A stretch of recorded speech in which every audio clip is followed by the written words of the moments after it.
Next up, we have Delsenia Glover, the Deputy Public Advocate for Housing Equity, where she brings her long years of experience as a leader in the movement for the preservation of affordable housing in communities in New York City. Prior to joining the Office of Public Advocate Jumaane D. Williams, she was Executive Director of Tenants and Neighbors, and as such, a leader for the Housing Justice for All campaign, whose dedication and activism resulted in the Housing Stability and Tenant Protection Act of 2019. So we've got some friends on the panel here. Yes, I do. Thank you so much. Thank you for inviting me. I know you wanted Jumaane here, but I'm here instead. Really happy to be here.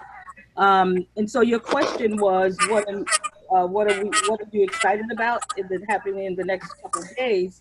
This evening, actually, we are doing a housing equity legal clinic for tenants across the city, citywide.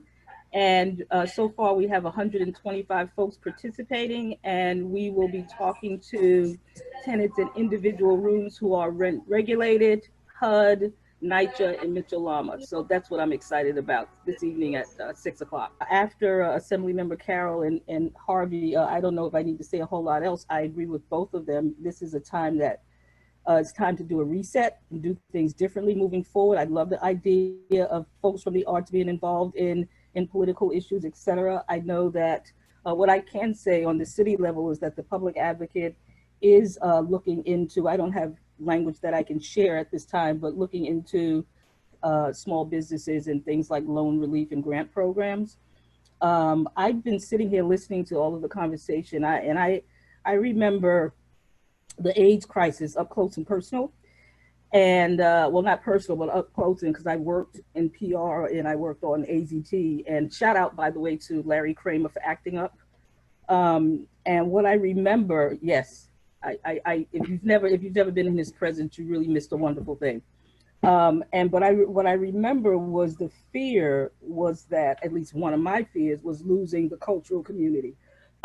And if you don't have that, you don't have a society. So I think this conversation is very important. It's very crucial.